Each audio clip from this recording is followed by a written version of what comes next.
अकोला महानगरपालिकेच्या निवडणुकीत एमआयएमच्या 32 उमेदवारांच्या प्रचारासाठी एमआयएमचे राष्ट्रीय अध्यक्ष खासदार असदुद्दीन ओवैसी अकोल्यात दाखल झाले होते। त्यांच्या जाहीर सभेनंतर त्यांना जाऊन पाहण्यासाठी कार्यकर्त्यांनी एकच गर्दी केल्यानं गोंधळ निर्माण झाला। त्यानंतर स्थिती नियंत्रणात आणण्यासाठी पोलिसांना सौम्य स्वरूपाचा लाठीचार्ज करावा लागला। आपल्या प्रभावी भाषण शैलीसाठी ओळखले जाणारे ओवैसी यांना पाहण्यासाठी आणि ऐकण्यासाठी मोठ्या संख्येने नागरिकांनी सभास्थळी गर्दी केली होती। भाषणादरम्यान ओवैसी यांनी पोलिसांना उपस्थित कार्यकर्ते व नागरिकांना मंचाजवळ येऊ देण्याचे निर्देश दिले। त्यानंतर नागरिकांनी पोलिसांचा सुरक्षा कवच भेदत थेट डी विभागात अगदी मंचाजवळ प्रवेश केला।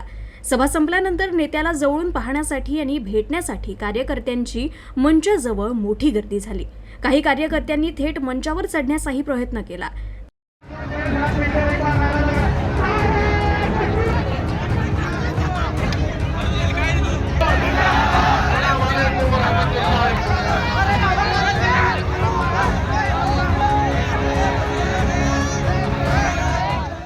दरम्यान सभा आटोपल्यानंतर ओवैसी आपल्या वाहनातून निघत असताना कार्यकर्त्यांची गर्दी अनियंत्रित झाली।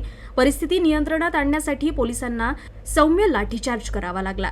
लाठीचार्जनंतर पोलीस आणि नागरिकांमध्ये शाब्दिक वाद झाला। मात्र उपस्थित नेत्यांनी मध्यस्थी केल्यानंतर परिस्थिती नियंत्रणात आली आणि वाद निवळला।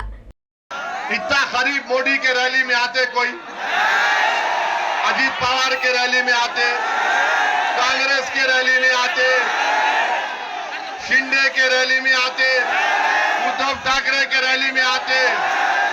ये अपना हमारा दिल का कनेक्शन है, बीच में मत आओ कोई भी।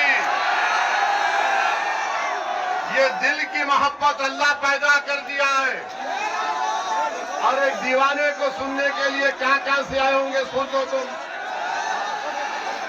मेरे को मालूम हुआ कि आज देवेंद्र फडणवीस भी आए थे, अकोला को आए थे, लोगों को बुलाए, तू सौ को ला ले, तू सौ को ला ले, तू सौ को ला ले। तुम्हारे को कोई बोले आओ बोल के, तुम क्यों आए? तुम पतंग के लिए आए ना